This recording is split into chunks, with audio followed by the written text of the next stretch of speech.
Tales from the Terran Republic. The Hatchet. Brenda walked, tour guide in hand, along the street with the highest percentage of Federation intelligence employees. It was easy to track their source, an underground light rail line that had a stop in a park several blocks away. She wandered the park happily with a bag of donuts. Baconville, her name for the human district, had some absolutely wonderful little bakeries and pastry shops. Great coffee, too. She sipped her giant cup and wondered if it was actual coffee or just a really good synthetic. The park was absolutely beautiful. Beautiful abstract sculptures. Wonderful plants from dozens of systems. Fish ponds from world after world after world. It was fantastic. She had to admit it. The Republic had nothing like this. Can't do this with just 4 living systems. She smiled a happy, goofy, lopsided smile. The weather was absolutely perfect. Nice sunny day, but still brisk enough that her hoodie made sense.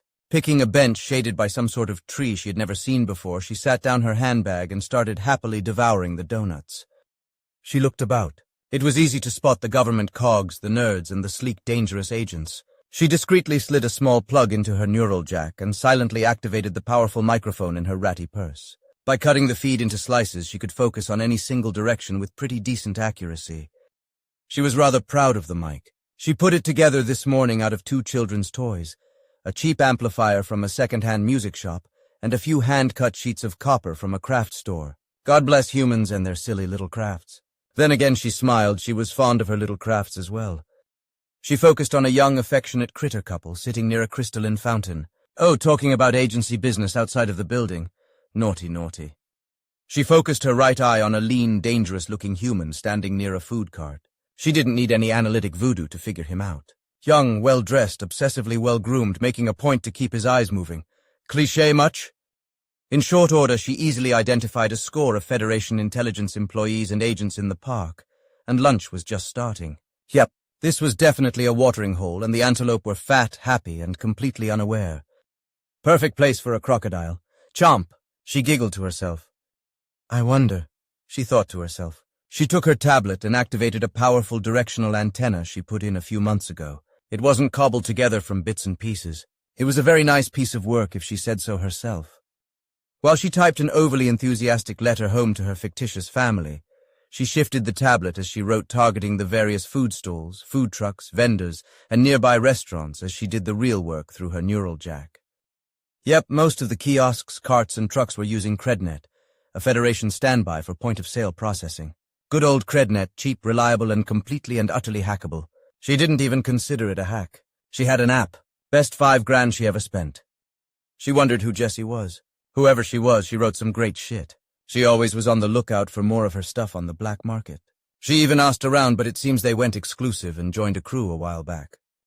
Pity. She shrugged and opened up the first kiosk and pulled up transactions for the last month. Nope. Okay, how about that one? Nope. Wait. She zoomed in with her right eye. Was that a sushi cart? Let's see. Bingo. Axlia Kalent 367, and she's a regular. She eats there several times a week. I wonder why Kalent only have first names, she idly thought as she bit into her last donut. Oh no, out of donuts. She frowned. This was serious. Mission abort. Sushi. She could really go for some sushi. She stood up, brushing the crumbs off of her boobs, and tossed the coffee cup into a nearby receptacle. Cold coffee didn't go with sushi. She idly strolled back to the park entrance closest to the Federation Intelligence Building, and then wandered towards the sushi cart. So many nice, tall buildings. She stifled a smirk. Some noobs actually try to climb them or otherwise gain access to the rooftops. Imagine, actually lurking up there like you were in some movie with an actual Snicker rifle. This was the 32nd century, for Christ's sake. Some people, how would you even get down? Her left eye was constantly taking passive measurements as she walked. Her eyes weren't bionic, not entirely. They were still the ones she was born with, just with a few little enhancements, almost unnoticeable, and if they were easily passed off as corrective implants and nothing more. They cost a mint, but damned if they weren't worth it. They made things a lot more convenient. By the time she reached the sushi cart, she had a pretty good layout of the place. She would rather have taken a few selfies, but she figured that might be pushing it just a little. The wrong 007 getting his panties in a knot because he was in the background could be a problem. Oh, they probably wouldn't cause a scene, but she really preferred not to be covertly scanned and then run through a database. Not that she would be worried. She wasn't in any of them. It's just poor practice. She looked at the menu at the sushi cart. She recognized a few staples, but hey, she was a tourist. She enthusiastically asked about the various offerings and got a really nice assortment of hand rolls and a cup of some sort of tea that the vendor assured her was okay for humans. The vendor was really nice, even if he was a porky. She made the decision to not get him caught in any potential mess. It was really good, too. She could see why Director Axlia liked this cart. Munching happily, she, reading her tour book, walked into the metro entrance. There was this really nifty-sounding spaceflight museum she wanted to check out. She bet their gift shop would have all sorts of toys. She liked toys. She reached for another hand roll as she took her seat on the metro. It was even tastier than the first. Maybe she would let Axlia eat before she killed her. She could die happy. That would be nice. She smiled as the metro pulled out of the station. She nodded happily as she munched away. Yes, Axlia should get a last meal, especially if it's this tasty. I mean, she was a killer and all, but she didn't have to be mean about it. That evening, Brenda went back to the park metro stop, this time going to a nearby restaurant that had good reviews. She wasn't exactly sure what Rivian cuisine was, but humans sure seemed to like it. That was one of the neat things about traveling so much for work. You got to see so many interesting things and eat so many interesting foods. She paused at a trash can to toss a small pastry box into it. Never can have too many donuts. And then went to dinner. It was pretty darn good. They did this really neat thing where they brought out little flaming braziers and cooked stuff right in front of you. She always liked things like that. It was really fun. She went home full and happy. Around the planet's equivalent of 2 in the morning, carefully timed between metro stops. They still had trains running at that time, impressive. She connected her neural jack to her tablet. Accessing the restaurant's network was pretty simple, considering the fact that she already had all the necessary info. She took the liberty of hacking the place between courses. Using the restaurant's Wi-Fi, she contacted what was actually inside that pastry box.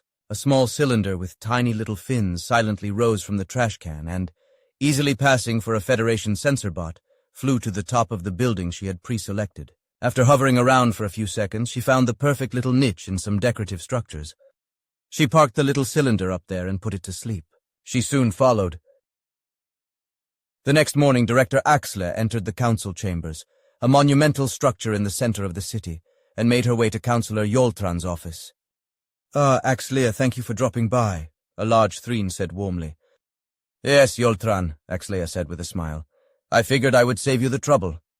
Councillor Yoltran, head of the Intelligence Oversight Committee, frowned slightly. The rumblings that he had heard were very disturbing, and very unlike Axlia. Instead of the usual pleasantries, I will cut to the chase, Axlia said. You undoubtedly have questions. I know you too well, Yol. By the abyss I do, Yoltran said with a growl. Namely, what the fuck? Have you gone mad? Blackmail, extortion, and I'm afraid to speculate what else. Yoltran, Axlia said quietly, do you trust me? Of course I do, you stupid eel. I would have had you hauled in front of the whole council if I didn't, Yoltran replied. I've known you for years, Axie. What's going on, really going on?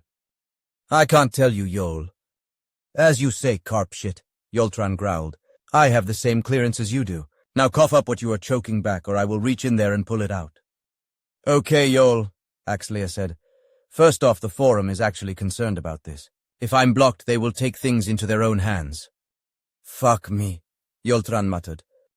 Secondly, once I brief you, there is no turning back. If you leak this, I will kill you myself. I'm not kidding, Yol. Yoltran took a deep breath. Well, it's my job. I need to know. Okay, but don't get mad at me later for telling you. About an hour later, Yoltran let out a heavy, growling sigh, shaking his whole body. I'm mad at you for telling me. He laughed grimly. After a few moments, he said, The last time I held you back, over 1 billion people died. This time I'm going to turn you loose. Creators, forgive me. Do what you must, but we cannot afford another war with the Republic. The Forum agrees with you, Yol, Axlia said. And even more importantly, I agree. It was 1 billion last time. Next time there is no telling how many casualties there will be. That war is in part what I am trying desperately to prevent, by any means necessary. I'll keep the committee off your back if I can, but for the love of all life be discreet, please. Either that or actually blackmail the entire council, whichever. Thanks, Yol. I owe you. If you take care of this, we will be the ones owing you, Yoltran replied. When I take care of this, you won't owe me anything, Axlia said calmly. After this, I'm finished. I've already done too much and crossed too many lines. No telling how much more I will have to do before this whole affair is over. I will no longer be fit to lead. I could wind up being a greater threat than that human. I will return to my homeworld and slip into the great ocean with no regrets. Yoltran nodded. Okay, you have my backing until that monster is slain. After that, you can rest. Thank you, old friend, Axleia said with a tired smile. If you excuse me, Axleia, Yoltran said with a sigh. I'm taking the rest of the day off. I think I need to wash down what you just fed me, and it's going to take more than one mugful. Later, Yol, Axleia smiled. I'll keep you in the loop.